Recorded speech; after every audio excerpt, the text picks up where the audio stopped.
como embaixadora da paz, eu fiz um convênio incrível com o STJ aqui em Brasília, Superior Tribunal de Justiça.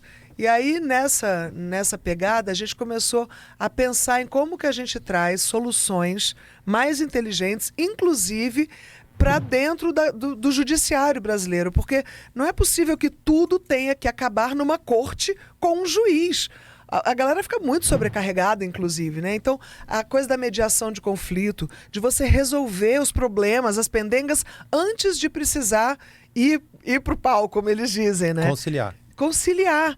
E a conciliação, a mediação de conflitos, tudo isso, uma das coisas fundamentais é você, ao invés de você acusar, julgar, condenar, punir e excluir, separar o agressor da vítima, você faz o contrário. Você coloca o agressor de frente para a vítima.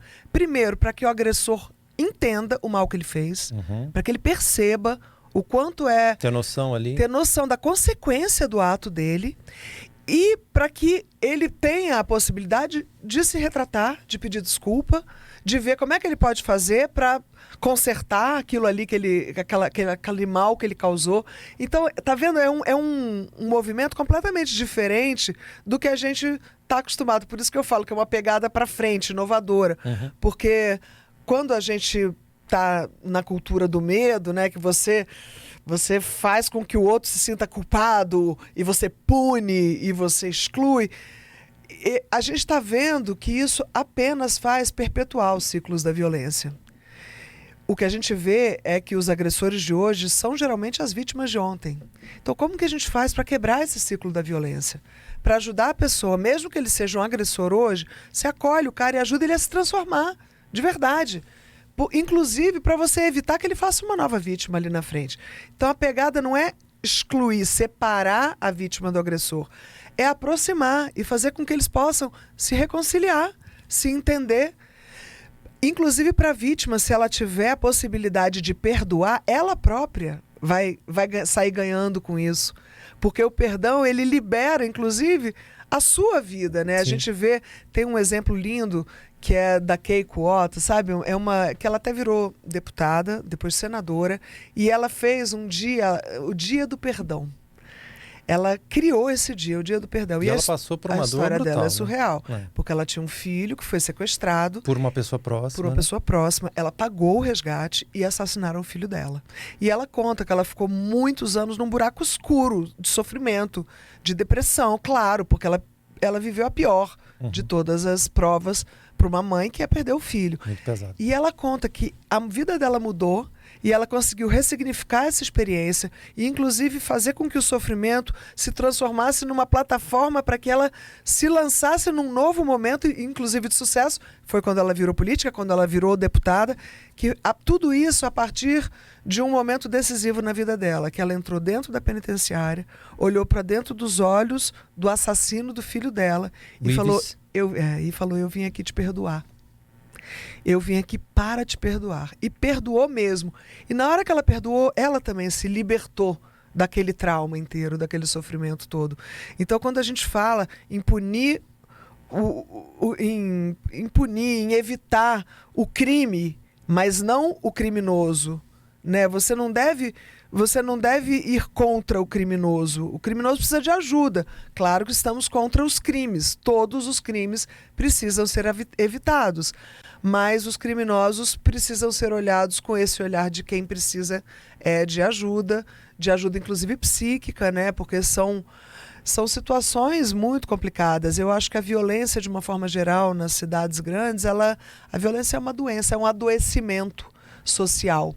E na maioria das vezes, ele é coletivo também, né? Porque num país onde a desigualdade social é tão intensa quanto o Brasil, as situações de criminalidade, se a gente for olhar mais profundamente, né, tem muito de responsabilidade coletiva ali, inclusive de políticas públicas, né, de exclusão das pessoas não terem oportunidade, enfim. Aí já é um assunto complexo, mas que é interessante a gente ver essa possibilidade, né, de você, na hora que você perdoa, você libera, claro, a pessoa que foi perdoada pode também recomeçar a vida dela, se transformar a partir daquilo, mas você também é muito beneficiado com esse perdão, porque você se liberta daquela situação, daquele trauma que estava ocupando as suas ideias, a sua mente, né, seus dias. Maria Paula, enquanto você estava falando, você mencionou aqui a Keiko, e agora desse novo momento da carreira política dela e tal, eu me lembro que você cogitou também de alguma maneira se lançar como candidata e tal. Em que momento você achou melhor não sair como candidata? Hoje você, passada a eleição, percebe que foi uma decisão acertada? Pensa no futuro? Como é que foi isso para você? Foi muito acertada. E isso é muito bonito, porque eu sou uma pessoa que eu avalio as situações.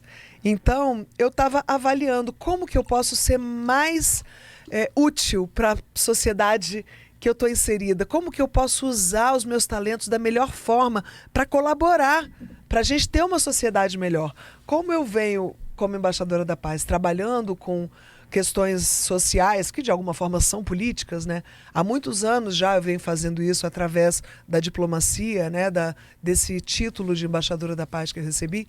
Eu falei, talvez seja a hora de eu entrar mesmo no jogo e dar uma colaboração, uma contribuição ainda mais direta.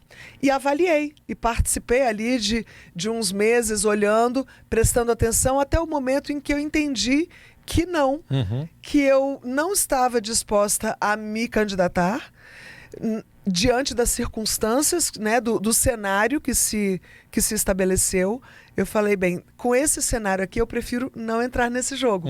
Então eu escolhi continuar com o meu trabalho paralelo, um trabalho que continua sendo político, mas paralelo, através das palestras, dos artigos. Ontem eu escrevi um artigo lindo, vou até te mandar depois, falando, porque a gente está chegando agora dia 19, semana que vem, é o Dia da Bandeira, né? E falando do quanto é injusto que a nossa bandeira, nosso símbolo tão lindo, tenha se tornado um símbolo desse conflito, desse momento conflituoso. Quando somos todos do mesmo time, somos todos brasileiros. Laços de amor, é esse? Isso, esse mesmo. Nosso povo unido por laços de amor. Exato. Que é essa hora da gente se unir, da gente entender quais são as possibilidades que vão favorecer o maior número de pessoas e de que forma a gente pode retomar a nossa pátria para que ela esteja unida. Porque a pergunta que eu faço nesse artigo é: a quem interessa um Brasil partido? A quem interessa? Na minha visão, não interessa a ninguém. Mesmo as pessoas da direita ou as da esquerda, não interessa a ninguém. A gente está num momento extremamente delicado, com muita gente passando fome, com um país precisando se reconstruir, vindo de uma pandemia, num cenário internacional complicado de guerra. De divisão também. De divisão e de guerra. E a guerra, mesmo estando longe, ela nos afeta. Então, e também ainda tem a coisa das mudanças climáticas, ou seja, o cenário não está brincadeira. A gente não pode perder tempo e energia com briguinhas. A gente precisa se unir. Que nunca existiram. Né? Pois é, que não deveriam existir, né? Então a minha proposta é de união total, independente. Todo mundo merece ser ouvido, respeitado, e todo mundo merece entrar no mesmo time. Acho que agora, chegando a Copa do Mundo, isso vai ser facilitado, porque dentro de campo nós já somos do mesmo time. Tomara que a gente tenha a inteligência e a delicadeza de trazer isso também para fora de campo, para as nossas relações pessoais, familiares. Estou cansada de ver gente brigando em família, brigando com os amigos, né, por questões grupo de WhatsApp é só treta, ideológicas. Né? Pois é, que chato isso. Não, vamos mudar. Vamos virar essa página. Isso mesmo.